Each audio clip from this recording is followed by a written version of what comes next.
This equation is what we call an elliptic curve. So y squared equals x cubed plus 1 cuts out a curve in the plane here in yellow that is what we call an elliptic curve because it's a cubic form. It's a cubic equation that is smooth projectively and it has one rational point. So that is an elliptic curve.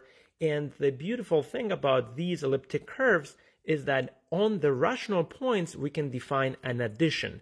So I'm going to show you how to do repeated addition of this point here. I'm going to call it P of P on itself. So I'm going to compute P and 2P, 3P, and so on using the rules of addition on elliptic curves. So here's my point P. This is the point with coordinates 2, 3. And what we're going to do is add P to itself. To add 2 points, you actually draw the line that goes from a point to the other point and then go from there. But in this case, since I'm adding P to itself, I need to draw the line that goes through P and P. So the line that is tangent at P, which I drew here. And you see it intersects the curve at this other point. And you would think like maybe that's 2P, but no. In fact, we define 2P to be the reflection of the point with respect to the x-axis. So this point right here, this is 2P. Now I'm going to find 3P. So I'm going to add up 2P and P. And to do that, I trace the line between P and 2P and find the third point of intersection, which is right here.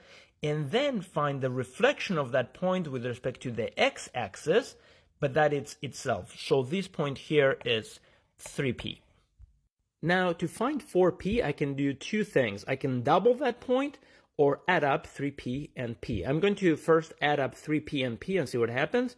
I trace the line from 3P to P, find the third point of intersection, that's right here, and then reflect it. So this point here is 4P.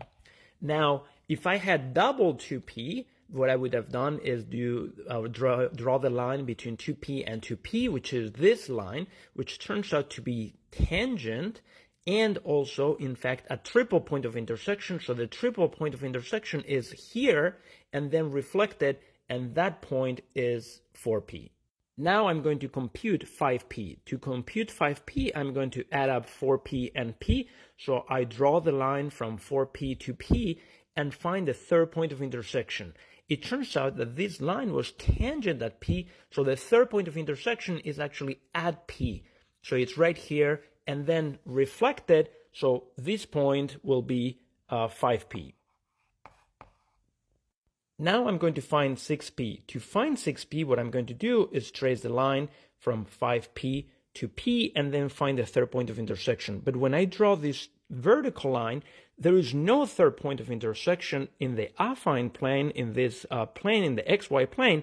However, I haven't told you that on elliptic curves, there is always one more point which is not in the affine plane, it's in what we call the projective plane. It's a point at infinity that has the property that every vertical line goes through that point at infinity. So my curve does go through that point, and my third point of intersection of this line with the curve, the 3 points are 5P, P, and the point at infinity. So what that means is that the addition of 5P and P is actually that point at infinity, which actually works as the 0 element in my addition law. So what that means here is that 6P is also 0. So in fact, what I've just proved is that this point 2, 3 is a point of finite order. So it's not of infinite order. It has order exactly 6. 6 times P is 0.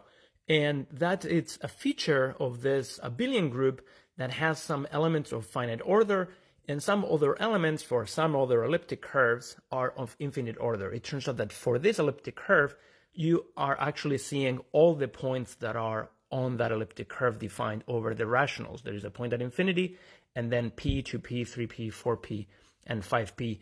And those are all the points that you can find with rational coordinates on this particular elliptic curve.